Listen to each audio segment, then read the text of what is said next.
Yes people, good morning, good afternoon, good evening to all of you. कैसे सब लोग? Hope so आप सब लोग बहुत बढ़िया रहेंगे। मैं बता दूं, मैं भी बहुत अच्छा हूं। तो चलिए आज से हम रिवाइज करने वाले हैं सीए फाइनल का paper number 4, that is direct tax and international taxation का रिवीजन लेक्चर्स। अब एक बात बताइए, सबसे पहली चीज ये है कि इनकम टैक्स कौन सी गवर्नमेंट लेती है? तो इनकम टैक्स है वो सेंट्रल गवर्नमेंट लेती है, और सेंट्रल गवर्नमेंट को यह पावर दे रखा है हमारे कॉन्स्टिट्यूशन ऑफ इंडिया में आर्टिकल 246 का 7 शेड्यूल, और 7 शेड्यूल में लिस्ट 1 जो यूनियन लिस्ट है उसका एंट्री नंबर 82 है, वो ये पावर देता है सेंट्रल गवर्नमेंट को कि वो इनकम पे टैक्स ले सकती है अदर देन एग्रीकल्चर इनकम। अब क्वेश्चन ये आता है, क्या एग्रीकल्चर इनकम पे टैक्स नहीं लगता? एग्रीकल्चर इनकम पे आज की डेट में टैक्स नहीं लगता, लेकिन एग्रीकल्चर इनकम पे टैक्स लेने का पावर है वो हमारी स्टेट गवर्नमेंट को दे रखा है, और स्टेट गवर्नमेंट चाहे तो एंट्री नंबर 46 स्टेट लिस्ट की जो है उसके हिसाब से हमारी स्टेट गवर्नमेंट टैक्स ले सकती है। अब एक बात समझिए, इनकम टैक्स को समझने के लिए आपको इनकम टैक्स लॉ को समझना पड़ेगा। इनकम टैक्स लॉ में क्या क्या आता है? सबसे पहले income tax act. Income tax act जो है वो basically main source of the income tax law है। उसके साथ में इनकम टैक्स रूल्स आते हैं। रूल्स क्या होते हैं? जो एक्ट को सपोर्ट करने के लिए रूल्स बनाए जाते हैं। जैसे एक्ट में लिखा हुआ है कि डेप्रिसिएशन आपको अलाउ होगा at the prescribe rate. Prescribe rate कहां पे दे रखी है? रूल्स में दे रखी है। रूल्स के बाद में एवरी ईयर अमेंडमेंट्स होते हैं, वो एनुअल फाइनेंस एक्ट के थ्रू होते हैं। आपके एग्जाम के लिए फाइनेंस एक्ट 2023 एप्लीकेबल है। फाइनेंस एक्ट 2023 कैसे बना? उसके लिए सबसे पहले फाइनेंस बिल 2023 आया था, निर्मला सीतारमण जी ने पार्लियामेंट में प्रेजेंट किया था budget as on the 1 Feb 2023, और उसके बाद में प्रेसिडेंट ने उस पे जो साइन किया वो 31 मार्च 2023 को किया, और जिस दिन साइन किया वो फाइनेंस एक्ट बन गया। उसके बाद सर्कुलर एंड नोटिफिकेशन क्या होता है? देखो, नोटिफिकेशन क्या होता है? किसी भी अमेंडमेंट का इफेक्ट देने के लिए, अमेंडमेंट लाने के लिए नोटिफिकेशन लाया जाता है। लेकिन सर्कुलर क्या होता है? कोई भी चीज को क्लेरिफाई करने के लिए, कुछ क्लैरिटी की कमी थी, उस क्लैरिटी को देने के लिए वहां पे सर्कुलर लाया जाता है। एक चीज समझना, notification is binding for all, means SSC के लिए भी बाइंडिंग है, इनकम टैक्स डिपार्टमेंट के लिए भी बाइंडिंग है, लेकिन circular is binding only to the department. लेकिन एसएससी उसका बेनिफिट ले सकता है अगर वो एसएससी के लिए बेनिफिशियल है तो। उसके बाद में आपके सुप्रीम कोर्ट और हाई कोर्ट के जजमेंट है वो आपके लिए रिलेवेंट रहेंगे, और वो भी आपको नॉलेज होना चाहिए। उसके साथ में सेक्शन 4 होती है charging section of income tax. Income tax कब लगता है? तो मैं बता दूं, income tax every assessment year में लगता है, एवरी पर्सन पे लगता है। जो आप प्रीवियस ईयर में इनकम कमाते हो उस पे असेसमेंट ईयर में आपको इनकम टैक्स है वो पे करना पड़ता है, और उसके लिए रेट कौन सी लेते हैं? फाइनेंस एक्ट की रेट है वो लेते हैं। असेसमेंट ईयर प्रीवियस ईयर क्या रहता है वो अपन ऑलरेडी इंटरमीडिएट वगैरह में ये सब चीजें पढ़ चुके हैं। प्रीवियस ईयर का मतलब होता है ऐसा ईयर जिस ईयर में आप इनकम को कमाते हो, और असेसमेंट ईयर का मतलब वो होता है जिस ईयर में आप उस पे टैक्स भरते हो। आपके एग्जाम के लिए प्रीवियस ईयर 23-24 है, असेसमेंट ईयर 24-25 है। एक चीज ध्यान रखना, assessment year is always for the 12 month. Assessment year हमेशा 12 मंथ का रहेगा। प्रीवियस ईयर है वो भी नॉर्मली 12 मंथ का रहता है, लेकिन प्रीवियस ईयर 12 मंथ से कम का हो सकता है। अगर आपने कोई नया बिजनेस चालू किया है या नया सोर्स ऑफ इनकम आया है, तो उस पर्टिकुलर केस में आपका प्रीवियस ईयर स्टार्ट होगा वहां से जहां से नया बिजनेस चालू किया, और प्रीवियस ईयर कंप्लीट हो जाएगा 31 मार्च ऑफ दैट ईयर। अब एक चीज समझना, पर्सन की डेफिनेशन में कौन कौन आता है? Individual, HUF, company, firm, AOP, BOI, local authority, artificial juridical person है। ये पर्सन 7 लोग हैं, वो पर्सन की डेफिनेशन में आते हैं। एसएससी कौन होता है? कोई भी पर्सन अगर लाइबल टू पे टैक्स है अंडर इनकम टैक्स एक्ट, या liable to pay any other sum like penalty, interest वगैरह पे करने के लिए लाइबल है, तो वो एसएससी हो जाएगा। एक चीज ध्यान रखना, every SSC is a person but every person is not SSC. आप लोग पर्सन है, बट अगर आप इनकम टैक्स नहीं भरते हैं तो आप पर्सन ही है। लेकिन मैं पर्सन भी हूं और मैं एसएससी भी हूं, क्योंकि मैं इनकम टैक्स भरता हूं तो मैं एसएससी भी बन जाऊंगा। अब एक चीज समझना, कुछ इनकम ऐसी होती है, नॉर्मली क्या होता है कि प्रीवियस ईयर में जो आप इनकम कमाते हो ना उस पर टैक्स आप असेसमेंट ईयर में भरते हो। मींस प्रीवियस ईयर में जो भी आप इनकम कमाओगे उसका रिटर्न आप फाइल करोगे, वो असेसमेंट ईयर में फाइल करोगे। टैक्स है वो भी असेसमेंट ईयर में भरते हैं, लेकिन नाउअडेज प्रीवियस ईयर में आपका टीडीएस, टीसीएस, एडवांस टैक्स जाता है वो प्रीवियस ईयर में जाता है, बट आप रिटर्न फाइल करते हो वो असेसमेंट ईयर में करते हो। लेकिन गाइस उसके 5 ऐसे एक्सेप्शनल केसेस है जिसमें क्या होता है, आप प्रीवियस ईयर में इनकम कमा रहे हो और प्रीवियस ईयर में ही आपको टैक्स भरना पड़ेगा, प्रीवियस ईयर में ही आपको अपना इनकम टैक्स रिटर्न फाइल करना पड़ेगा। तो मैं क्या बोल रहा हूं, देयर आर 5 केसेस जिस पे आप इनकम प्रीवियस ईयर में कमा रहे हो और प्रीवियस ईयर में ही आपको उस पे टैक्स भरना पड़ेगा। आप बोलोगे सर कौन कौन से ये 5 केसेस है? सबसे पहला, अगर आपको याद रहेगा तो एक सेक्शन होती है 172।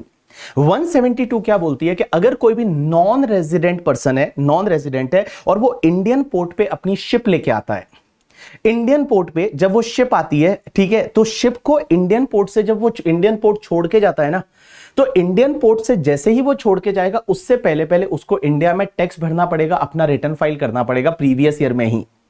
आपको पता है वहां इनकम कैसे कैलकुलेट करते थे?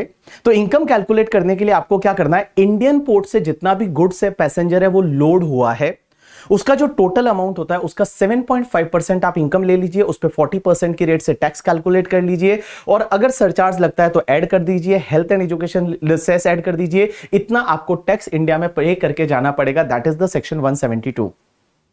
तो ये 172 एक मैंडेटरी सेक्शन है कि अगर नॉन रेजिडेंट कोई है, वो नॉन रेजिडेंट इंडिया में शिप लेके आता है और इंडियन पोर्ट से जैसे ही वो शिप जाने वाली होती है प्रीवियस ईयर में, उसी टाइम उसको रिटर्न फाइल करना पड़ता है, टैक्स पे करना पड़ता है। एक सेक्शन होती है 174। 174 क्या बोलती है कि अगर कोई पर्सन का इंटेंशन ऐसा है जो प्रीवियस ईयर में इंडिया को छोड़ के जाने वाला है और उसका वापस आने का कोई इंटेंशन नहीं है, लाइक विजय माल्या, जैसे मान लो इंडिया से कोई जाने वाला है और वापस आने का कोई इंटेंशन लग नहीं रहा, तो असेसिंग ऑफिसर के पास ये पावर है कि असेसिंग ऑफिसर उसको बोलेगा ये इधर रुक करके और इसी साल में अपना जो टैक्स है वो पे करके जा, अभी आपको रिटर्न फाइल करना पड़ेगा। एक सेक्शन होती है 174A, वो ये बोलती है कि अगर आपने कोई एओपी बीओआई है, आर्टिफिशियल जुरिडिकल पर्सन है, वो आपने फॉर्म किया था किसी स्पेसिफिक इवेंट के लिए या ओकेजन के लिए, और वो इवेंट या ओकेजन आपका कंप्लीट हो गया, तो उस पर्टिकुलर केस में प्रीवियस ईयर में ही एओ आपको बोल सकता है रिटर्न फाइल करने के लिए। जैसे फॉर एन एग्जांपल मान लो डांडिया का सीजन है और डांडिया के सीजन के लिए आपने क्या किया, एक एओपी फॉर्म किया, एओपी बनाया और आप लोगों ने वहां से कुछ इनकम कमाया, डांडिया के बाद में आपने एओपी को है वो वहां पे बंद कर दिया,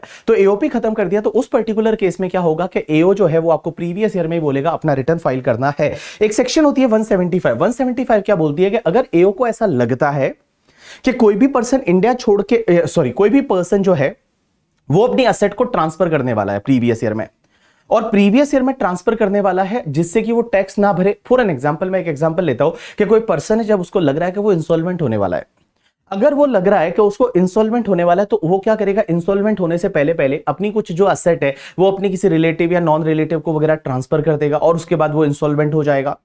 तो उस पर्टिकुलर केस में यहां पे एओ के पास पावर है कि वो उसको बोलेगा कि प्रीवियस ईयर में आप अपना रिटर्न फाइल कर दो। एक सेक्शन होती है 176, दैट इज डिसकंटिन्यूड बिजनेस के रिलेटेड। ये सेक्शन ये बोलती है कि अगर मान लो आपका पहले से कोई बिजनेस चला आ रहा है लेकिन प्रीवियस ईयर में आपने क्या किया, इस साल में वो बिजनेस बंद हो गया, तो बिजनेस अगर आपका डिसकंटिन्यू हो गया तो उस पर्टिकुलर केस में एओ के पास पावर है, एओ आपको बोल सकता है कि उसका रिटर्न आपको प्रीवियस ईयर की इनकम पे प्रीवियस ईयर में ही आपको रिटर्न फाइल करना है, प्रीवियस ईयर में ही आपको टैक्स पे करना है। तो गाइज यहां पे मैंने आपको 5 केसेस बताए जिसमें क्या होता है, आपकी जो इनकम प्रीवियस ईयर की है, प्रीवियस ईयर में ही उस पर टैक्स लग जाता है, प्रीवियस ईयर में ही आपको उस पर रिटर्न फाइल करना पड़ता है। एक चीज को आप नोटिस करना, जो सेक्शन 172 जो फर्स्ट वाला सेक्शन है ना, वो सेक्शन तो मैंडेटरी है, लेकिन बाकी वाली जो सेक्शन है, ये 4 सेक्शन, इसमें अगर असेसिंग ऑफिसर को ऐसा लगता है तो ही असेसिंग ऑफिसर ऐसा बोलेगा, तो ही आपको ऐसा करना रहेगा। बट वो पहली वाली नॉन रेजिडेंट का जो शिपिंग बिजनेस है वो सेक्शन आपकी मैंडेटरी सेक्शन है। उसके बाद हम चालू करते हैं टैक्स रेट। एक चीज समझना, टैक्स रेट 2 तरह की होती है, one is the general tax rate and one is the special tax rate. General tax rate किसको बोलते हैं, जैसे जो स्लैब रेट वाली टैक्स रेट है वो जनरल टैक्स रेट है। स्पेशल टैक्स रेट किसको बोलते हैं, जैसे आपने सुना होगा कि long term capital gain 112A वाला शेयर मार्केट वाला, उस पे 10% से टैक्स लगता है in excess of the 1 lakh. Short term capital gain 111A वाले पे 15% टैक्स लगता है। लॉन्ग टर्म कैपिटल गेन जो अदर वाला है उस पे 20% टैक्स लगता है। विनिंग का इनकम है उस पे आपका 30% टैक्स लगता है। तो ये जो टैक्स रेट है ना, वो सब स्पेशल टैक्स रेट है, और ये जो स्लैब रेट्स है ये जनरल टैक्स रेट है। एक बात बताओ, ये कहां दे रखी है, तो मैं आपको बताऊं, स्पेशल टैक्स रेट होती है ना, जैसे एलटीसीजी 10%, 20%, एसटीसीजी 15%, विनिंग का 30%, ये स्पेशल टैक्स रेट है। स्पेशल टैक्स रेट आपके इनकम टैक्स एक्ट 1961 में दे रखी है। बट ये जनरल टैक्स रेट है ना, ये जनरल टैक्स रेट आपके फाइनेंस एक्ट में दे रखी है। तो फाइनेंस एक्ट 2023 में आपकी ये जनरल टैक्स रेट दे रखी है। तो पहले अपन डिस्कस करेंगे जनरल टैक्स रेट, उसके बाद हम डिस्कस करेंगे स्पेशल टैक्स रेट। तो चलिए स्टार्ट करते हैं general tax rate. General tax rate क्या है आपके एग्जाम के लिए, असेसमेंट या 24-25 के लिए। सबसे पहले मैं बात करूं individual HUF AOP BOI artificial juridical person. Individual HUF AOP BOI artificial juridical person, भले वो रेजिडेंट है या नॉन रेजिडेंट है, उनके लिए स्लैब रेट का बेनिफिट मिलेगा और 2,50,000 इज बेसिक एग्जेम्पशन। 2,50,000 तक कोई भी टैक्स नहीं लगेगा। 250 से लेके 5 lakh 5%, 5 lakh to 10 lakh 20%, more than 10 lakh 30%। अब एक चीज समझना, ये भले रेजिडेंट है या नॉन रेजिडेंट है, individual HUF AOP BOI artificial juridical person, ये वाली स्लैब रेट लगेगी।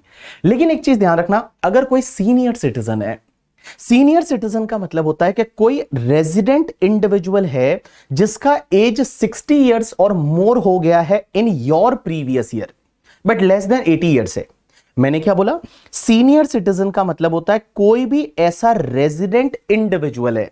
पहली चीज तो वो इंडिविजुअल होना चाहिए, और दूसरी चीज वो रेजिडेंट होना चाहिए, और तीसरी चीज उसकी एज 60 इयर्स या उससे ज्यादा हो गई है इन द प्रीवियस ईयर। एंड आपके एग्जाम के लिए प्रीवियस ईयर होता है प्रीवियस ईयर 23-24 में उसकी एज 60 इयर्स या उससे ज्यादा हो गई हो।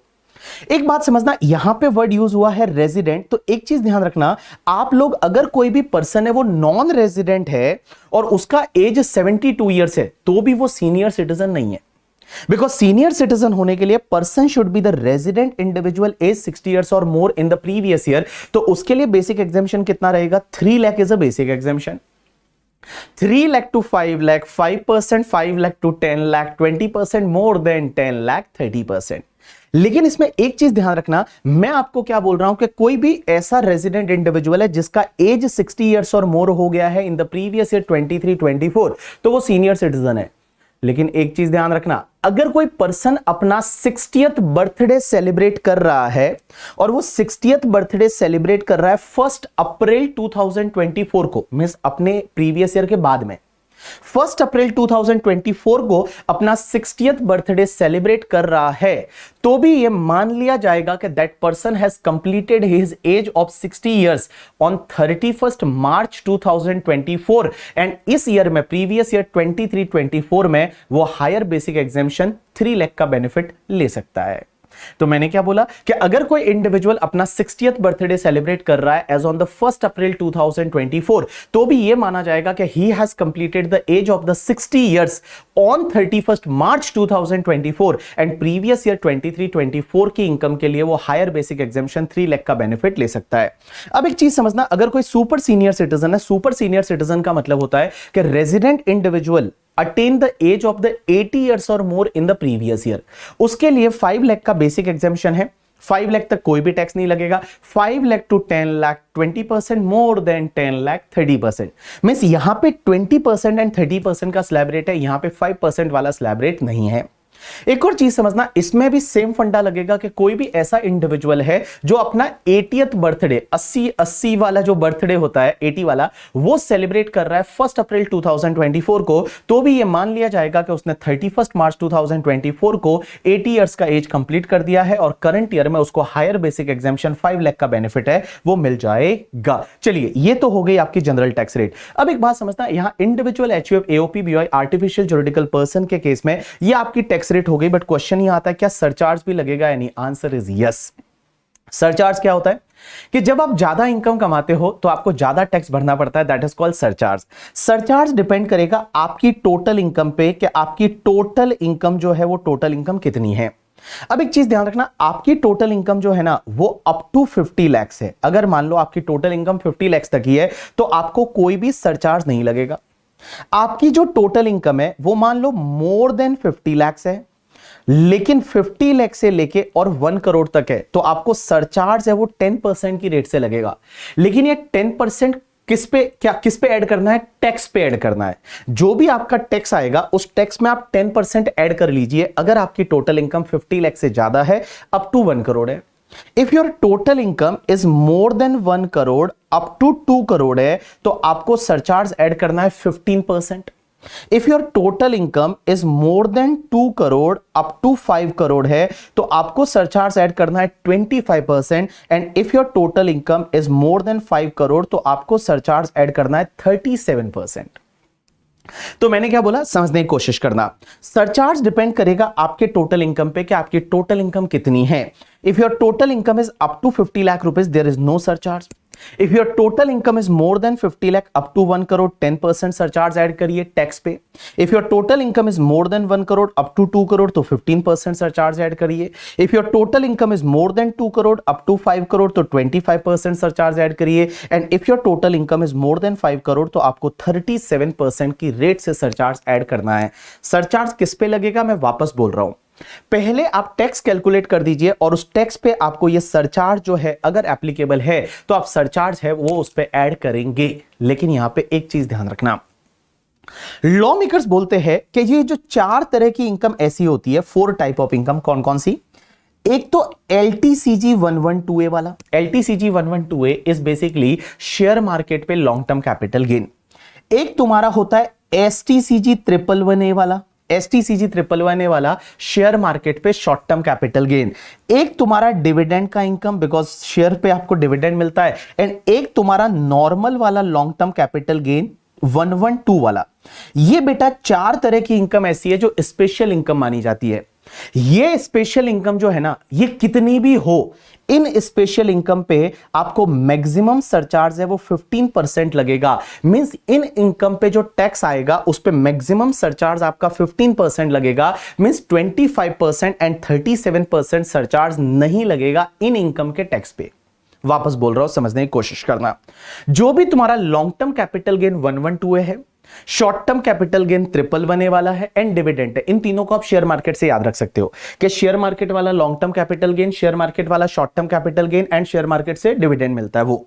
एंड अगर आपका लॉन्ग टर्म कैपिटल गेन 112 है, मींस नॉर्मल वाला कोई भी लॉन्ग टर्म कैपिटल गेन है, तो इन पे बेटा जो टैक्स आता है ना, उस पे मैक्सिमम सरचार्ज 15% आएगा। इसका मतलब ये हुआ कि ये जो 25% एंड 37% वाला सरचार्ज है, ये स्पेशल इनकम के टैक्स पे नहीं लगेगा। मींस ये स्पेशल इनकम पे आपका कितना भी इनकम हो, जैसे फॉर एन एग्जांपल मेरे को डिविडेंड मिला 10 करोड़ का, तो भी मेरे को मैक्सिमम सरचार्ज जो रहेगा ना, वो ओनली 15% रहेगा। या मुझे मान लो 50 करोड़ का अगर short term capital gain 111A वाला हो गया, तो भी उस पे जो टैक्स आएगा उस पे मैक्सिमम सरचार्ज है वो 15% ही रहेगा, 25% एंड 37% सरचार्ज नहीं रहेगा। अब एक चीज समझना, यहां पे एक इंटरेस्टिंग केस आता है, और यहां पे जो मैंने बहुत अच्छे से समझा रखा है, आपका ध्यान इधर होना चाहिए। देखिए, अब आपको क्या करने का, जब भी आपको दिखता है individual HUF AOP BOI artificial juridical person, अगर उसका टोटल इनकम है वो अप टू 50 लाख है, तो आपको कोई सरचार्ज ऐड करने की जरूरत नहीं है। उसके बाद में अगर टोटल इनकम 50 लाख से लेके 1 करोड़ है, तो आप टैक्स पे 10% सरचार्ज ऐड कर दीजिए। टोटल इनकम 1 करोड़ से ज्यादा अप टू 2 करोड़ तक है, तो आप 15% सरचार्ज ऐड कर दीजिए। एक चीज ध्यान रखना, अब अगर आपकी टोटल इनकम 2 करोड़ से ज्यादा है, मींस टोटल इनकम है वो 2 करोड़ से ज्यादा है, total income means net taxable income after claiming all deduction and all, total income. Total income अगर आपकी 2 करोड़ से भी ज्यादा है, it is more than 2 crore, and उसमें dividend capital gain means special income भी उसमें है। देखो, आपकी टोटल इनकम 2 करोड़ से ज्यादा है और उसमें स्पेशल इनकम भी है, तो एक काम करो, जो भी स्पेशल इनकम पे टैक्स आएगा वो स्पेशल इनकम पे टैक्स पे सरचार्ज कितना लोगे, 15%। अब आपको यह देखना है कि रिमेनिंग इनकम जो है वो कितना है। देखो, total income was more than 2 crore, तो आपने क्या किया, जो स्पेशल इनकम पे टैक्स आया उस टैक्स पे आपने सरचार्ज लिया 15%। अब आपको यह देखना है कि रिमेनिंग इनकम, बाकी वाला इनकम कितना है। अगर remaining income is up to 2 crore, means remaining income है वो लेस देन 2 करोड़ है, अप टू 2 करोड़ है, मींस 2 करोड़ से ज्यादा नहीं है, तो रिमेनिंग इनकम पे जो भी टैक्स आएगा उस पे भी सरचार्ज आप 15% ले लीजिए। लेकिन अगर रिमेनिंग इनकम है वो remaining income is more than 2 crore up to 5 crore, remaining income is more than 2 crore up to 5 crore, तो रिमेनिंग इनकम पे जो भी टैक्स आएगा उस पे सरचार्ज आप 25% की रेट से ले लीजिए। And if remaining income is more than 5 crore, तो आप एक काम करिए, रिमेनिंग इनकम पे जो टैक्स आएगा उस पे सरचार्ज आप 37% की रेट से ले लीजिए। तो आपको समझा कि नहीं समझा, मैं वापस बता रहा हूं। देखिए, आपको क्या करने का, सबसे पहले किसी भी individual HUF AOP BOI artificial juridical person के केस में आपको देखना है कि उसका टोटल इनकम कितना है। Total income is up to 50 lakh, there is no need to add the surcharge. If total income is more than 50 lakh up to 1 crore, you have to add the surcharge of 10% on the taxes. If total income more than 1 crore up to 2 crore, just add the surcharge of the 15% on taxes. Now, if total income is more than 2 crore, तो क्या करना? If total income is more than 2 crore and उसमें अगर आपका special income है LTCG 112, LTCG 112A, STCG 111A and dividend, वो income है, तो आप एक काम करिए, वो स्पेशल इनकम पे जो टैक्स आता है उस पे सरचार्ज ले लीजिए आप 15%, क्योंकि उस पे मैक्सिमम सरचार्ज 15% ही लग सकता है। अब आपको देखना रिमेनिंग इनकम कितना है। If remaining income is up to 2 crore तो उस पे जो टैक्स आता है उस पे सरचार्ज लीजिए 15%। But remaining income is more than 2 crore up to 5 crore तो उस पे जो टैक्स आता है उस पे सरचार्ज ले लीजिए 25%। And remaining income is more than 5 crore तो उस पे जो टैक्स आता है उस पे सरचार्ज ले लीजिए 37%। यू गॉट माय पॉइंट और नॉट? यस, यहां पे मैंने एग्जांपल्स दे रखे बहुत सारे, आप देखोगे तो आपको समझ में आएगा और अच्छे से। चलिए अब अपन बात करते हैं सर कंपनी के लिए टैक्स रेट क्या है। तो कंपनी में दो तरह की company, one is the domestic company, one is the foreign company. सबसे पहले हम बात करते हैं डोमेस्टिक कंपनी की। तो डोमेस्टिक कंपनी के लिए आपकी जो जनरल टैक्स रेट है वो आपकी 30% है। डोमेस्टिक कंपनी के लिए टैक्स 30% की रेट से लगेगा, लेकिन अगर डोमेस्टिक कंपनी का प्रीवियस ईयर 21-22 का जो टर्नओवर है वो अप टू 400 करोड़ है, मींस 400 करोड़ से ज्यादा नहीं है। कौन सा ईयर का टर्नओवर? प्रीवियस ईयर 21-22 का टर्नओवर। तो उस पर्टिकुलर केस में डोमेस्टिक कंपनी के लिए टैक्स रेट है वो 25% हो जाएगी। तो मैंने क्या बोला? डोमेस्टिक कंपनी के लिए general tax rate is 30%, but domestic company का टर्नओवर प्रीवियस ईयर 21-22 का इज अप टू 400 करोड़ तो डोमेस्टिक कंपनी के लिए टैक्स रेट है वो 25% हो जाएगी। एक बात समझना, आपको टर्नओवर कौन से ईयर का देखना है? 21-22 प्रीवियस ईयर का।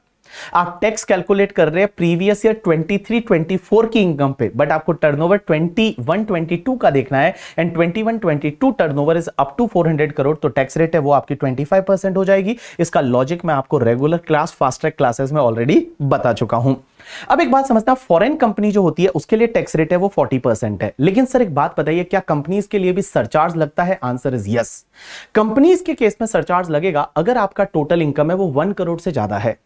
If your total income is more than 1 crore तो लगेगा। अब यहां पे total income more than 1 crore है, अप टू 10 करोड़ है, तो डोमेस्टिक कंपनी के लिए सरचार्ज लगेगा 7%। And if your total income is more than 10 crore तो डोमेस्टिक कंपनी के लिए सरचार्ज लगेगा 12%। और वहीं फॉरेन कंपनी के लिए 2% एंड 5% हो जाएगा इंस्टेड ऑफ द 7% एंड 12%। तो मैंने क्या बोला? देखिए, domestic company total income is more than 1 crore up to 10 crore 7% surcharge, more than 10 crore तो आपका 12% सरचार्ज। फॉरेन कंपनी के केस में वही 2% एंड 5%। अब एक और चीज समझना, जो भी तुम्हारी फर्म होती है, LLP होती है, लोकल अथॉरिटी होती है, उस पर फ्लैट टैक्स रेट लगेगा 30% की रेट से। एंड सरचार्ज लगेगा if your total income is more than 1 crore तो सरचार्ज लगेगा 12% की रेट से सरचार्ज लगेगा। तो मैंने क्या बोला? Partnership firm, LLP, local authority के लिए tax rate is 30%। Surcharge is applicable if your total income is more than 1 crore at the rate 12%। उसके बाद में कोऑपरेटिव सोसाइटी की अगर मैं बात करूं तो cooperative society is basically AOPBY, but यहां पे कोऑपरेटिव सोसाइटी की टैक्स रेट है वो अलग से दे रखी है। कोऑपरेटिव सोसाइटी के लिए अप टू 10,000 तक आपको 10% की रेट से टैक्स लगेगा। 10,000 इनकम से लेकर 20,000 तक आपका 20%, और 20,000 से ज्यादा इनकम होगा तो उस पर 30% की रेट से टैक्स लगेगा। सरचार्ज कोऑपरेटिव सोसाइटी के लिए सेम वैसे ही लगेगा जैसे डोमेस्टिक कंपनी के केस में लगता है, 7% and 12%। Means total income more than 1 crore up to 10 crore then 7%, more than 10 crore then 12% की रेट से। अब एक और चीज समझना, ये जितने भी एसएससी के केस में हमने टैक्स रेट देखा है, जो भी टैक्स आता है प्लस करिए उसमें सरचार्ज इफ एप्लीकेबल, उसमें आपको 4% हेल्थ एंड एजुकेशन सेस आपको ऐड करना रहेगा ऑल एसएससी के केस में। उसके बाद में एक चीज समझना, कोई भी आपका इनकम होती है, total income as well as जो आपका नेट टैक्स पेबल आता है, that has to be rounded up in the nearest rupees of the 10। Means 24,000 अगर 825 आया है तो आपको 830 जाना है, 821 आया है तो आपको 820 लेना है, 828 आया है तो आपको 830 लेना है। इसका मतलब आपको 1 2 3 4 है तो उस फ्रैक्शन को छोड़ दीजिए, लोअर 10 में आ जाइए। 5 6 7 8 9 है तो आपको हायर वाले 10 में जाना है। उसके बाद में एक कॉन्सेप्ट आता है, that concept is called marginal relief. Marginal relief कहां कहां लगता है? तो मैं बता दूं, मार्जिनल रिलीफ वहां वहां लगेगा जहां जहां सरचार्ज लगता है। जहां जहां सरचार्ज लगता है, जैसे individual HUF, AOPBY, artificial juridical person के केस में, if your income is more than 50 lakh और if your income is more than 1 crore 2 crore 5 crore तो वहां सरचार्ज की रेट चेंज होती है। तो जहां जहां सरचार्ज लगता है वहां एक कॉन्सेप्ट मार्जिनल रिलीफ आता है। पार्टनरशिप फर्म के केस में if your income is more than 1 crore तो मार्जिनल रिलीफ देखना है। उसके बाद में कंपनी के केस में 1 करोड़ से ज्यादा है या 10 करोड़ से ज्यादा है तो आपको यहां मार्जिनल रिलीफ देखना है। मार्जिनल रिलीफ क्या होता है? तो एक बात बताओ, बहुत बार ऐसा होता है ना कि आपकी जितनी इनकम बढ़ी ना उससे ज्यादा आपका टैक्स बढ़ जाता है।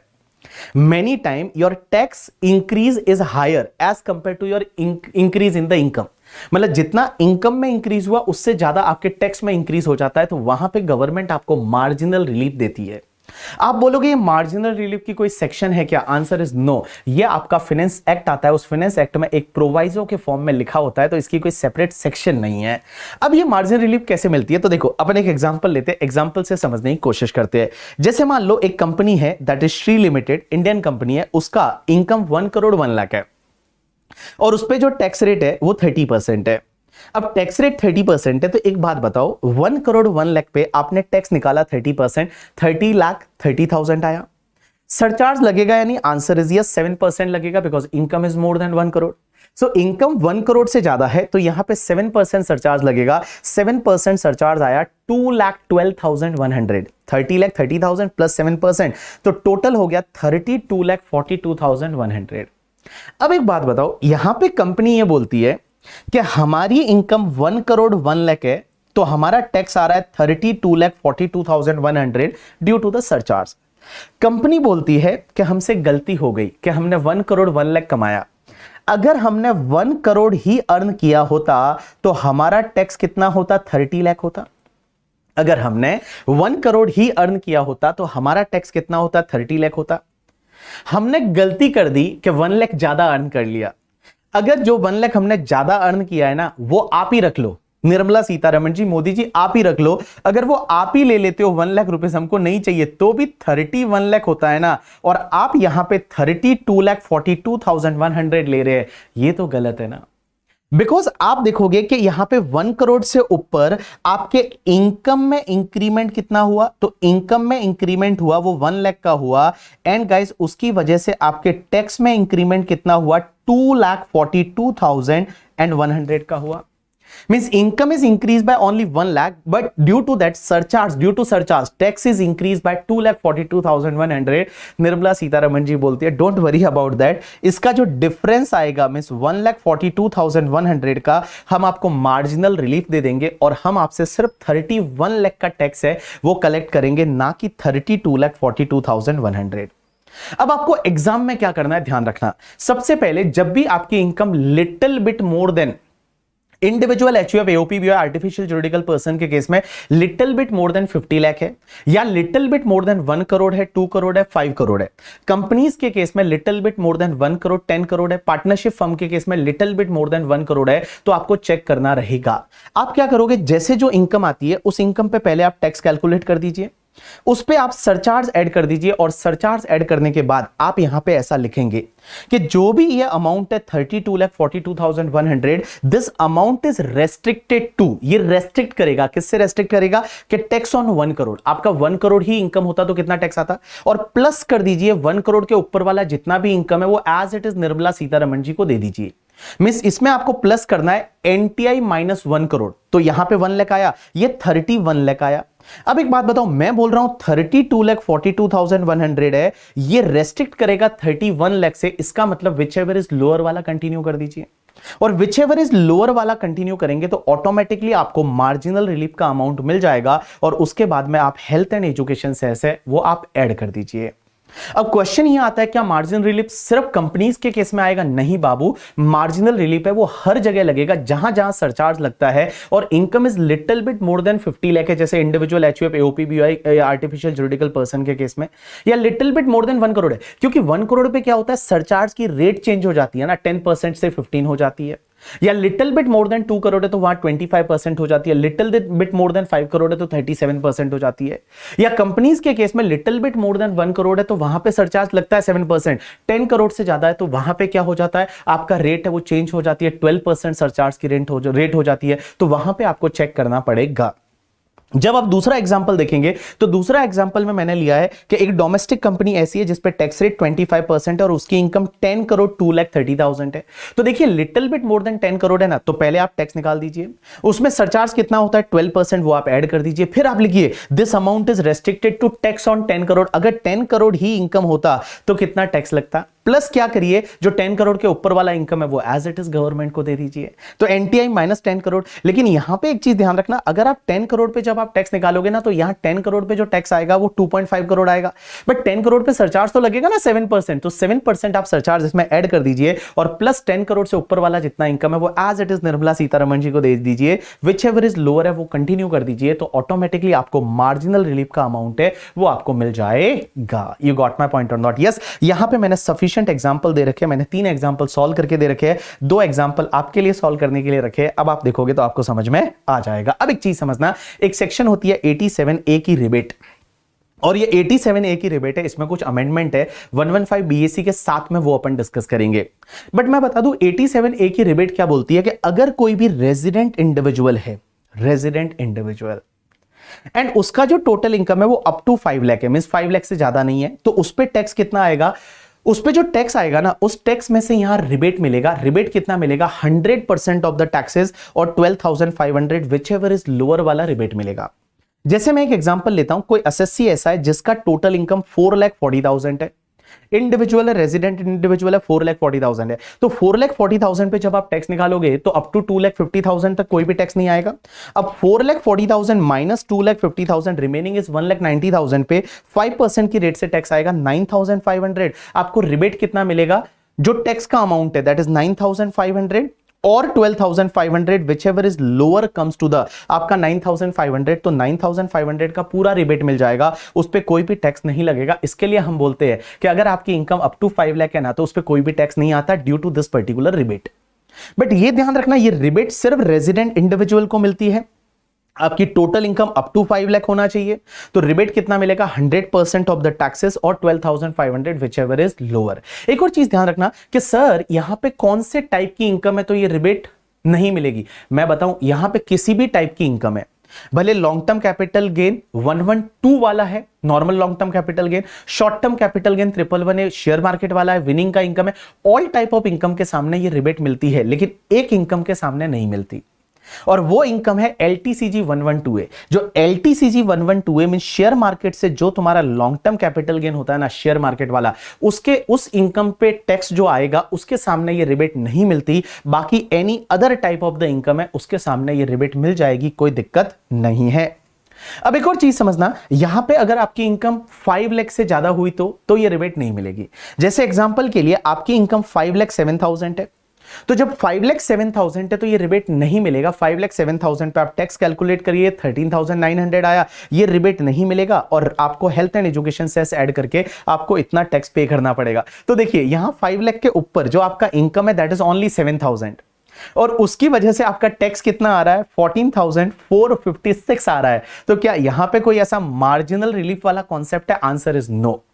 87A में यहां पे मार्जिनल रिलीफ वाला कॉन्सेप्ट नहीं है, लेकिन सेक्शन एक 115 BAC अभी अपन पढ़ेंगे, 115 BAC में पढ़ाऊंगा, वहां पे मार्जिनल रिलीफ वाला कॉन्सेप्ट आएगा 87A में भी, बट वो तभी आएगा जब 115 BAC लग रहा है। विदाउट 115 BAC यहां पे 5 लाख का लिमिट है और 5 लाख तक का आपका इनकम है, तो जो भी 100% ऑफ टैक्सेस और 12,500 विच एवर इज लोअर वाला रिबेट मिलेगा। 5 लाख से लिटिल बिट इनकम ज्यादा है तो ये रिबेट नहीं मिलेगा। मींस 5 लाख से बिल्कुल भी ऊपर हुआ, 5,15 रुपीज हो गया, तो भी आपको ये रिबेट 87A का नहीं मिलेगा। यू गॉट माई पॉइंट और नॉट? यस। चलिए अब अपन बात करते हैं ऑल्टरनेटिव टैक्सेशन रिजिम की। तो चलिए अब अपन चालू कर रहे हैं स्पेशल टैक्स रेट। मैंने आपको बोला था कि देखो जनरल टैक्स रेट है वो फाइनेंस एक्ट 2023 में दे रखी है, स्पेशल टैक्स रेट है वो इनकम टैक्स एक्ट 1961 में दे रखी है, और स्पेशल टैक्स रेट है ना वो जितनी भी है वो चैप्टर 12 होता है। अपने इनकम टैक्स एक्ट में चैप्टर्स होते हैं, और चैप्टर जो 12 होता है एक्ट का उसमें स्पेशल टैक्स रेट दे रखी है। तो चलिए सबसे पहले स्पेशल टैक्स रेट हम पढ़ रहे हैं, that is the 115BAA, that is 115 बा, क्या बोलेंगे? 115 बा। एक बात बताओ, मुझे बताओ डोमेस्टिक कंपनी के लिए टैक्स रेट क्या होता है? तो डोमेस्टिक कंपनी के लिए टैक्स रेट अभी अपन ने डिस्कस किया था, नॉर्मली 30%, बट डोमेस्टिक कंपनी का प्रीवियस ईयर 21-22 का turnover is up to 400 crore, तो आपका 25%, अदरवाइज 30% वो टैक्स रेट थी। सरचार्ज कितना था? 7% एंड 12%। अब एक बात समझना, एक सेक्शन होती है 115 बा, और 115 BAA ये बोलती है कि अगर कोई भी डोमेस्टिक कंपनी है वो चाहे तो टैक्स पे कर सकती है अपनी इनकम पे ओनली 22% की रेट से। कितना मस्त है ना, मजा आ जाएगा। ओनली 22% की रेट से टैक्स पे कर सकती है। लेकिन एक बात बताओ, ये 22% की रेट से टैक्स पे करना है तो क्या 22% है ये फ्लैट रेट रहेगा? इसमें क्या कोई सरचार्ज जुड़ेगा या नहीं? राइट आंसर इज, एक बात बताऊं, 22% इज टैक्स रेट, इसमें ऑलवेज 10% सरचार्ज जुड़ेगा, ऑलवेज 10% सरचार्ज जुड़ेगा इररेस्पेक्टिव ऑफ द इनकम। अगर उस डोमेस्टिक कंपनी का इनकम ओनली 100 रुपीज है तो भी 10% सरचार्ज जुड़ेगा, एंड उसमें 4% हेल्थ एंड एजुकेशन सेस जुड़ेगा, तो इफेक्टिव टैक्स रेट हो जाएगा 25.168%। तो देखिए, सेक्शन 115 बी डबल ए है, ये कंपनी के लिए ऑप्शनल है कि डोमेस्टिक कंपनी चाहे तो ये सेक्शन ले सकती है, और अगर ये सेक्शन लेती है तो डोमेस्टिक कंपनी को 22% की रेट से टैक्स पे करना पड़ेगा, 10% surcharge and 4% health and education cess, so effective tax rate will be the 25.168%। लेकिन सर एक बात बताइए, what about the special rates of income का टैक्स? जैसे LTCG 112A वाला है, STCG 111A वाला है, LTCG है, विनिंग का इनकम है, उस पे कौन सी रेट से टैक्स लगेगा? तो उस पे टैक्स है वो स्पेशल रेट से ही लगेगा। मींस स्पेशल रेट्स अगर 10% है, 20% है, 15% है, 30% है, उसी से लगेगा, लेकिन उसमें ऑलवेज 10% आपको सरचार्ज ऐड करना है, हेल्थ एंड एजुकेशन सेस 4% आपको ऐड करना है। तो स्पेशल रेट्स की इनकम पे स्पेशल रेट से ही टैक्स लगेगा, बाकी जो भी इनकम रहेगी उस पे 22% की रेट से टैक्स लगेगा, plus 10% surcharge, 4% health and education cess. Sir अगर अदर सोर्सेज का इनकम हुआ, हाउस प्रॉपर्टी का इनकम हुआ, उस पे कौन सी रेट से टैक्स लगेगा? उस पे भी 22% से ही लगेगा। मींस इफेक्टिव टैक्स रेट है वो 25.168% आ जाएगा। तो आप ऐसे याद रखोगे कि LTCG 112, STCG 111A विनिंग का इनकम, आपका STCG 111A के बाद LTCG नॉर्मल वाला, उस पे स्पेशल रेट्स होती है, वो स्पेशल रेट्स पे ही टैक्स लगेगा, plus 10% surcharge, 4% health and education cess. बाकी जितना भी इनकम, हाउस प्रॉपर्टी का इनकम है, PGBP का इनकम है, अदर सोर्सेज का इनकम है, उस पे 22% plus 10% plus 4% means 25.168% is effective tax rate. लेकिन एक चीज ध्यान रखना, अगर आप 115BAA का बेनिफिट लेते हो तो आपको एक और बेनिफिट मिलेगा, आपको मैट नहीं लगेगा। नॉर्मली कंपनीज के केस में मिनिमम अल्टरनेटिव टैक्स मैट लगता है, ये मैट आपको नहीं लगेगा। लेकिन सर एक बात बताइए, पुराना मैट क्रेडिट होगा उसका क्या करेंगे? क्योंकि मैट क्रेडिट जो है वो 15 इयर्स तक, असेसमेंट ईयर तक आप कैरी फॉरवर्ड कर सकते हैं। तो पुराना अगर मैट क्रेडिट है तो उसका क्या करेंगे? वो क्रेडिट लैप्स हो जाएगा, मींस उस क्रेडिट का कुछ भी नहीं होगा। अगर आपने ये सेक्शन ले ली 115BAA, तो जितना भी पुराना मैट क्रेडिट है वो तुम्हारा गया, वो लैप्स हो जाएगा, क्योंकि मैट अभी लगता नहीं है। अब एक और चीज समझना, अगर आप इस सेक्शन का बेनिफिट लेना चाहते हो तो आपको कुछ बलिदान देने पड़ेंगे, कुछ आहुतियां देनी पड़ेगी, कुछ सेक्रीफाइस करने पड़ेंगे। क्या क्या सेक्रीफाइस करने पड़ेंगे? सबसे पहले आप 10AA जो SEZ वाला डिडक्शन है वो आप नहीं ले सकते। यू नो दैट 10AA में 15 इयर्स तक आपको डिडक्शन मिलता है। SEZ में जो एक्सपोर्ट प्रॉफिट होता है उस पे फर्स्ट 5 इयर्स के लिए 100%, सेकंड 5 ईयर के लिए 50%, थर्ड 5 ईयर के लिए 50%, और amount transfer to SEZ reinvestment reserve whichever is lower, ये जो डिडक्शन मिलता है 10AA का वो नहीं मिलेगा।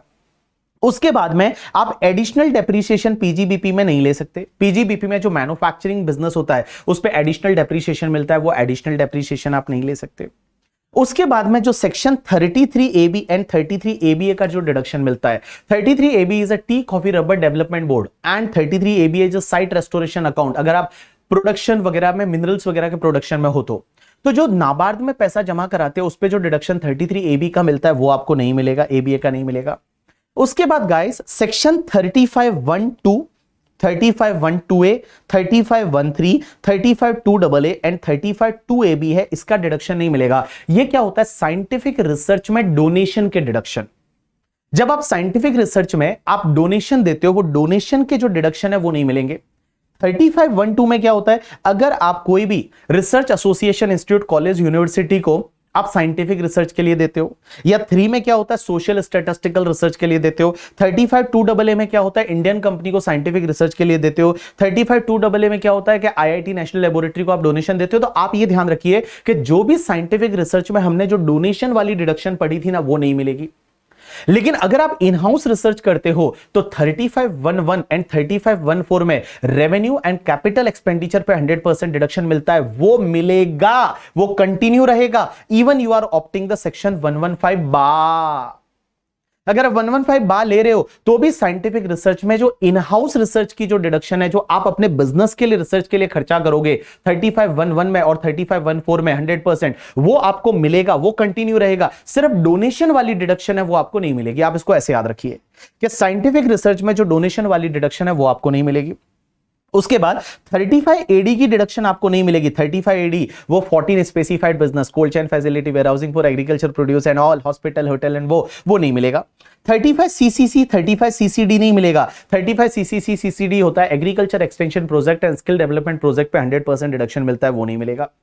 उसके बाद में एक चीज ध्यान रखना, deduction under chapter 6A, deduction under chapter 6A आपको एक भी डिडक्शन नहीं मिलेगा, लेकिन 3 डिडक्शन मिलेंगे। 3 डिडक्शन आप ले सकते हैं। एक तो 80 डबल जे डबल ए का ले सकते हैं, एक 80 LA का ले सकते हैं और 80 M का ले सकते हैं। बाकी कोई भी डिडक्शन आपको नहीं मिलेगा, जैसे 80 QQB, 80 RRB वगैरह जो ऐसे डिडक्शन वगैरह है वो नहीं मिलेंगे। 80 IA, 80 IB कुछ भी नहीं मिलेगा आपका। 80 क्या बोलते हैं उसको, पॉलिटिकल पार्टी को डोनेशन वगैरह कोई डिडक्शन नहीं मिलेगा।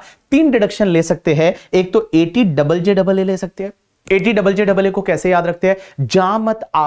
आप एम्प्लॉय को क्या बोलते हो, जा मत आ। जो नए एम्प्लॉय रिक्रूट करते हो उन पे सैलरी जो देते हो उसका 30% का deduction 80 double J double A में मिलता है, वो मिलेगा। 80 LA का डिडक्शन मिलेगा। 80 LA क्या होता है कि IFSC में लोकेटेड अगर आपका कंपनी है तो 10 इयर्स तक टैक्स नहीं लगता, वो 80 LA मिलेगा। और 80 M क्या होता है, इंटर कॉर्पोरेट डिविडेंड। अगर एक डोमेस्टिक कंपनी है उसको किसी भी दूसरी डोमेस्टिक कंपनी से, फॉरेन कंपनी से, बिजनेस ट्रस्ट से डिविडेंड मिलता है और वो इस साल में वापस किसी को डिविडेंड दे रही है और रिटर्न फाइलिंग की ड्यू डेट से 1 महीना पहले तक जितना भी डिविडेंड डिस्ट्रीब्यूट किया, विचएवर इज लोअर वाले का एक 80 M का डिडक्शन मिलता है इंटर कॉर्पोरेट डिविडेंड पे, वो मिलेगा। बाकी कोई भी डिडक्शन अंडर चैप्टर 6 से नहीं मिलेगा। तो देखिए मैंने आपको क्या बताया कि अगर कोई भी डोमेस्टिक कंपनी है वो चाहे तो 22% की रेट से टैक्स पे कर सकती है। लेकिन सर एक बात बताओ, ये डोमेस्टिक कंपनी क्या न्यू होनी चाहिए या ओल्ड होनी चाहिए? कोई भी हो सकती है। न्यू भी है तो भी चलेगा, ओल्ड है तो भी चलेगा। अगर ये डोमेस्टिक कंपनी मैन्युफैक्चरिंग कंपनी है तो भी चलेगा, नॉन मैन्युफैक्चरिंग कंपनी है तो भी चलेगा, सर्विस प्रोवाइडर है तो भी चलेगा।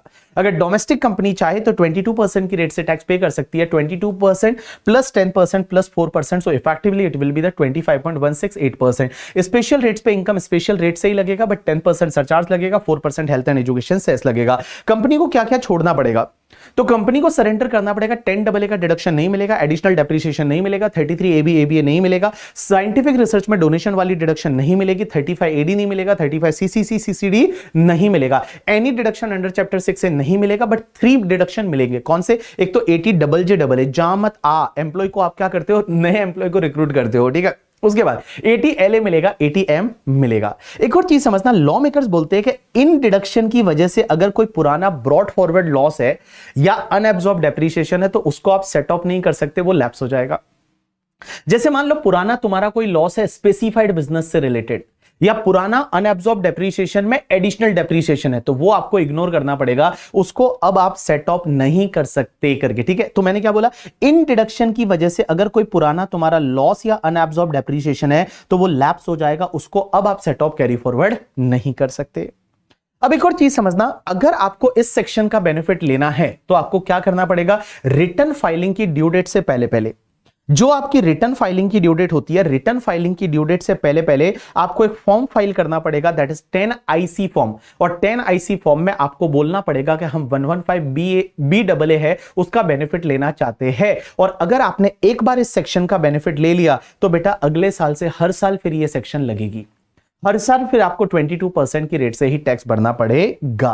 एक बार आपने ये ऑप्शन ले लिया तो फिर आप विड्रॉ नहीं कर सकते, इस सेक्शन में ही रहना पड़ेगा। लेकिन यहां पे एक पॉइंट ये बोलता है कि अगर मान लो आपने ये सेक्शन ले लिया जिसमें आप 22% की रेट से टैक्स पे कर रहे हैं, लेकिन आगे जाके कोई कंडीशन को आपने सेटिस्फाइड नहीं किया, जैसे मान लो किसी ईयर आपने ये डिडक्शन ले ली है, एडिशनल डेप्रिसिएशन वगैरह, तो आप इस सेक्शन से बाहर आ जाओगे।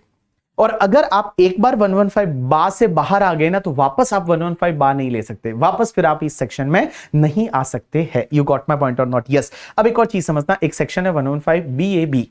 115 BAB मतलब 115 बेब बोलेंगे, क्या बोलेंगे, 115 बेब करके। तो एक सेक्शन है 115 babe, that is 115 BAB। 115 BAB ये बोलती है कि अगर कोई भी न्यू डोमेस्टिक मैन्युफैक्चरिंग कंपनी है तो वो कंपनी चाहे तो ये सेक्शन का बेनिफिट ले सकती है और सिर्फ 15% की रेट से टैक्स पे कर सकती है। तो देखिए बेटा, पहली चीज यहां पे न्यू होनी चाहिए कंपनी, डोमेस्टिक कंपनी होनी चाहिए, मैन्युफैक्चरिंग कंपनी होनी चाहिए, तो वो चाहे तो 15% की रेट से टैक्स पे कर सकती है अपनी बिजनेस की इनकम पे। तो जो भी बिजनेस की इनकम है उस पे 15% की रेट से टैक्स पे कर सकती है, लेकिन बेटा 15% के साथ में आपको हमेशा 10% सरचार्ज ऐड करना पड़ेगा, 4% health and education cess add करना पड़ेगा। तो इफेक्टिव टैक्स रेट है वो 17.16% आ जाएगा। Means effective tax rate is 17.16%। तो देखिए मैंने क्या बोला, सबसे पहली चीज सेक्शन 115 बीएबी 115 बेब करके जो सेक्शन है वो कब लगेगी? पहली चीज डोमेस्टिक मैन्युफैक्चरिंग कंपनी होनी चाहिए, और वो डोमेस्टिक मैन्युफैक्चरिंग कंपनी रजिस्टर्ड हुई है ऑन और आफ्टर 1 अक्टूबर 2019 से लेके उसके बाद में रजिस्टर्ड हुई है, और उसने मैन्युफैक्चरिंग बिजनेस कमेंस कर लिया है टिल 31 मार्च 2024। तो मैंने क्या बोला, देखो new domestic manufacturing company incorporate and registered हुई है on or after 1 October 2019 and उसने मैन्युफैक्चरिंग बिजनेस स्टार्ट कर लिया है टिल 31 मार्च 2024। तो उसके पास में ऑप्शन है इस सेक्शन में उसको सिर्फ 15% की रेट से टैक्स पे करना है, बट 15% प्लस आपका 10% सरचार्ज ऑलवेज लगेगा, 4% हेल्थ एंड एजुकेशन सेस है वो ऑलवेज लगेगा। सो 17.16% है वो इफेक्टिव टैक्स रेट हो जाएगा। तो मैं बोलूंगा यहां पे टैक्स रेट 15% है, ठीक है। बट हमेशा ध्यान रखना 10% सरचार्ज ऑलवेज लगेगा, 4% health and education cess always लगेगा इररेस्पेक्टिव ऑफ इनकम। अब एक और चीज समझना सर, ये तो बात हो गई यहां पे मैन्युफैक्चरिंग बिजनेस से रिलेटेड जो इनकम होगा उसका। Sir what about the other head का इनकम? जैसे सर हाउस प्रॉपर्टी का इनकम हुआ, या जैसे इनकम जो हुआ वो अदर सोर्सेज का इनकम हुआ। तो एक चीज ध्यान रखना, अगर आपका हाउस प्रॉपर्टी का इनकम होता है, अदर सोर्सेज का इनकम होता है, तो उस इनकम पे जो टैक्स लगेगा ना वो 15% से नहीं लगेगा, वो 22% से लगेगा। Means 22% is tax rate plus 10% surcharge always, 4% health and education cess always, 25.168%। So house property other sources head का इनकम है उस पर 22% टैक्स रेट लगेगी। लेकिन यहां पे एक एंटिक चीज है जो 115 बा में नहीं थी।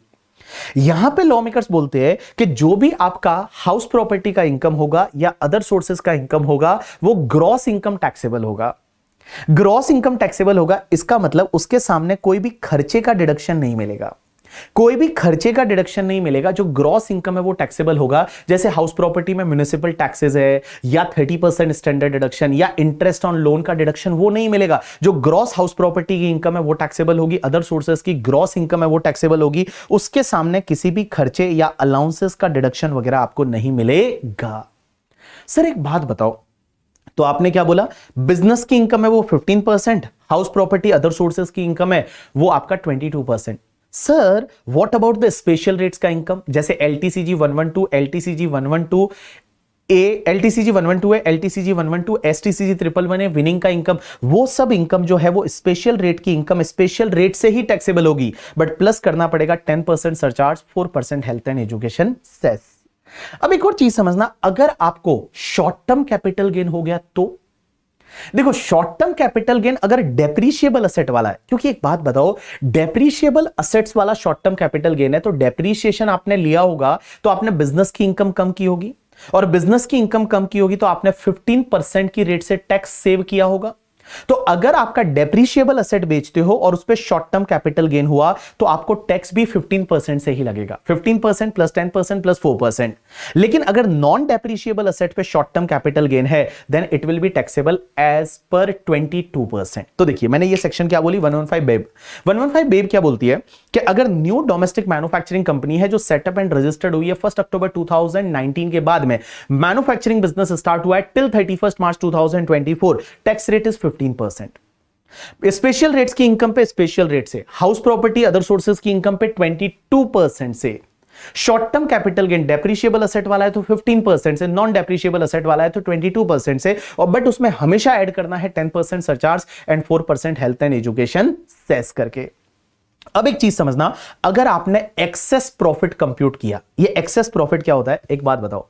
जैसे मान लो मैं किसी कंपनी में शेयर होल्डर हूं, दो कंपनियां हैं, एक कंपनी मुंबई में है जो नॉर्मल वाली है, दूसरी कंपनी मैंने सेटअप की फॉर एन एग्जांपल रायपुर में और वो 115 BAB वाली है, तो उस पे टैक्स रेट कम लगेगा। अब मैं एक बात बताऊं, मैं हमेशा क्या करूंगा कि जिस पे 115 बेब का बेनिफिट मिल रहा है 15% का, उस पे प्रॉफिट में ज्यादा बताने की कोशिश करूंगा।